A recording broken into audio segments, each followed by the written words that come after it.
Hello दोस्तों, कैसे हैं आप लोग। दोस्तों, यह है नेपाल के कोसी प्रदेश का बड़ा ही प्यारा और सुंदर शहर धरान।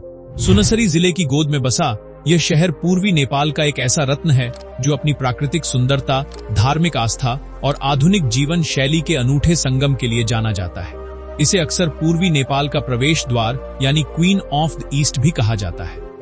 पहाड़ियों के चरणों में बसे धरान की ठंडी हवाएं और यहाँ की साफ सुथरी सड़कें आपको एक अलग ही दुनिया का एहसास कराती हैं। चाहे वह आध्यात्म की खोज हो या पहाड़ों की वादियों में सुकून के पल, धरान हर एक इंसान के दिल में एक खास जगह बना लेता है। धरान की भौगोलिक स्थिति की बात की जाए तो इसे बेहद खास बनाती है। यह शहर महाभारत पर्वत श्रृंखला के तलहटी में मौजूद है, जहां पहाड़ मैदानों से मिलते हैं। समुद्र तल से इसकी ऊंचाई लगभग 349 मीटर से शुरू होकर ऊपरी हिस्सों में काफी अधिक हो जाती है। धरान के पास से बहने वाली नदियां और यहाँ के झरने इस क्षेत्र की प्राकृतिक सुंदरता को चार चांद लगाते हैं। यहाँ की मिट्टी उपजाऊ है।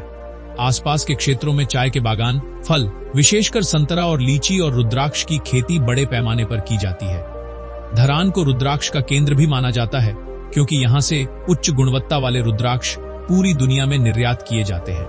हिंदू धर्म ग्रंथों और पुराणों के अनुसार धरान के विजयपुर पहाड़ी इलाके का गहरा संबंध महाभारत काल से है।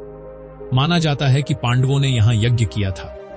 वहीं किरात राजवंश के समय में विजयपुर उनकी राजधानी हुआ करती थी।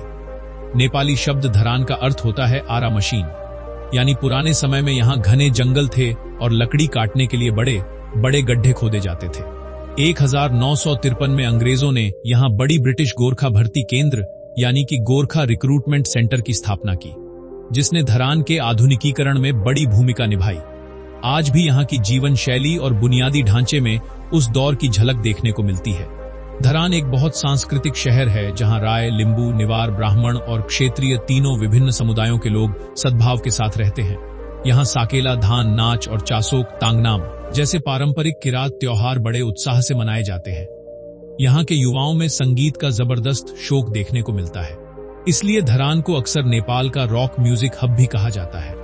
2021 की जनगणना के अनुसार धरान एक उप महानगर पालिका है, जिसकी जनसंख्या तेजी से बढ़ रही है।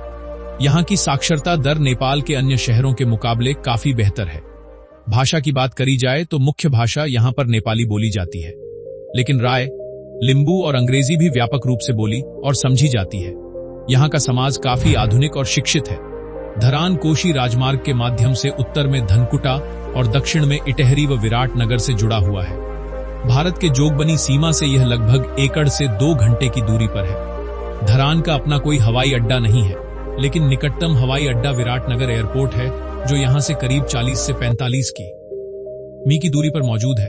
भारत के बिहार राज्य से रेल के जरिए जोगबनी तक आकर सड़क मार्ग से आसानी से धरान पहुंचा जा सकता है। धरान की अर्थव्यवस्था व्यापार, शिक्षा और स्वास्थ्य सेवाओं पर टिकी है।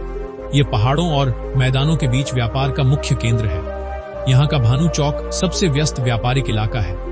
यहाँ का बीपी कोइराला स्वास्थ्य विज्ञान प्रतिष्ठान दक्षिण एशिया के प्रमुख मेडिकल सेंटर्स में से एक है। पर्यटन यहाँ की आय का एक बड़ा स्रोत माना जाता है, जिससे होटल और गाइड सेवाओं को बढ़ावा मिलता है। यहाँ पर मुख्य अट्रैक्शंस की बात की जाए तो बूढ़ा सुब्बा मंदिर प्रमुख जगह मानी जाती है। यहाँ के बांसों के पेड़ों पर धागा बांधने से मनोकामना पूरी होने की मान्यता है। इसके अलावा दंतकाली मंदिर यहाँ पर काफी ज्यादा फेमस है, जहाँ पर माना जाता है कि सती माता का दांत गिरा था, इसलिए यह एक महत्वपूर्ण शक्तिपीठ है। ओवरऑल देखा जाए तो धरान एक ऐसा शहर है जहाँ इतिहास की जड़ें गहरी हैं और भविष्य की उड़ानें आधुनिक। अगर आप नेपाल की असली संस्कृति और यहाँ की प्राकृतिक सुंदरता को एक साथ देखना चाहते हैं तो धरान आपके लिए एक परफेक्ट डेस्टिनेशन हो सकता है। आज की वीडियो में इतना ही। अगर यह वीडियो आपको पसंद आया तो लाइक करें और अपने शहर के बारे में ऐसी ही कहानियां सुनने के लिए चैनल को सब्सक्राइब करें। Thanks for watching.